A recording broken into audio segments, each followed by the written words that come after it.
দর্শক, এবার কি করবেন ওবায়দুল কাকু? হ্যাঁ দর্শক, এবার বিপদেই পড়তে যাচ্ছেন ওবায়দুল কাদের সাহেব।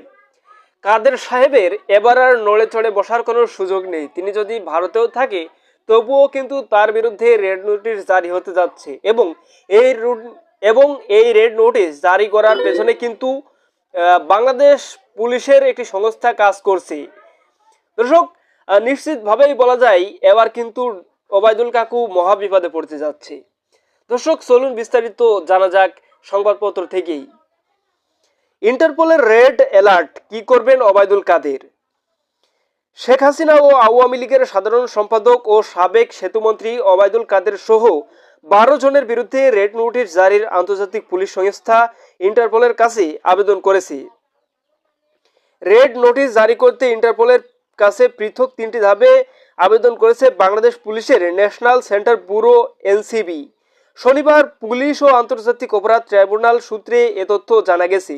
2024 সালে জুলাইয়ে গণ অভ্যুত্থানের সময় মুখে দৃঢ় ঘোষণা ছিল পালাবো না, কিন্তু বাস্তবে পরিস্থিতি উত্তপ্ত হতেই সেই কথার কোনো মূল্য রাখেনি ওবায়দুল কাদের।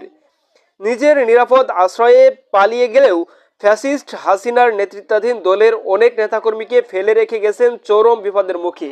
দর্শক, কাকু বলেছিল খেলা হবে, পালাবো না, কিন্তু খেলাও হলো না, তিনি পালিয়ে গেলেন, যার কারণে নিষ্পাপ অনেক আওয়ামী সদস্যদেরকে বিপদের মুখে পড়তে হয়েছে।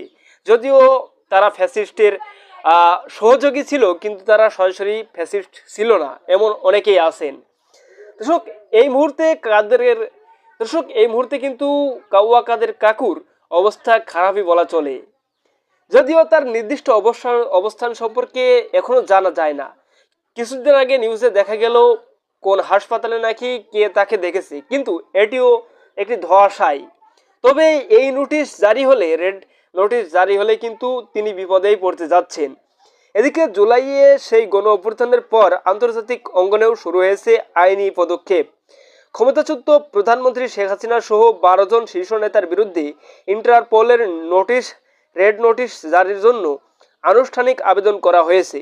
ওবায়দুল কাদেরের নামও রয়েছে সেই তালিকায়। এখন সবার মনে একটাই প্রশ্ন, এবার কোথায় পালাবেন ওবায়দুল কাদের? আইনের হাত কি এবার তাকে ধরতে পারবে, নাকি আবারও ফসকে যাবেন ইতিহাসের দায় থেকে? ইন্টারপোলের রেড অ্যালার্ট বা রেড নোটিশ হচ্ছে এমন একটি আন্তর্জাতিক সতর্কবার্তা যার মাধ্যমে কোনো দেশ আন্তর্জাতিক অপরাধ অভিযুক্ত বা পলাতক আসামিকে বিশ্বের অন্যান্য দেশে খুঁজে বের করার জন্য সহযোগিতা চায়। সদস্য দেশগুলোর সেই ব্যক্তিকে খুঁজে বের করে আটক করে নিজ দেশে ফেরত পাঠাতে সাহায্য করে। দর্শক, বোঝা যাচ্ছে কাকু যদিও নিখোঁজ, তবুও কিন্তু এই নিখোঁজ বেশি দিন থাকবে না। তার খোঁজ কিন্তু পাওয়ার জন্য মরিয়া হয়ে পড়েছে বাংলাদেশের মানুষসহ বিভিন্ন সংস্থা। তাই রেড নোটিশ বা অ্যালার্ট তার বিরুদ্ধে আরোপ করার জন্য ইন্টারপোলের কাছে দাবিও তুলে ধরা হয়েছে। দর্শক, এই ছিল আজকের সর্বশেষ আপডেট নিউজ। সকল প্রকার আপডেট নিউজ সবার আগে পেতে আমাদের চ্যানেলটি সাবস্ক্রাইব করে পাশে থাকুন। ধন্যবাদ সবাইকে। আল্লাহ হাফিজ।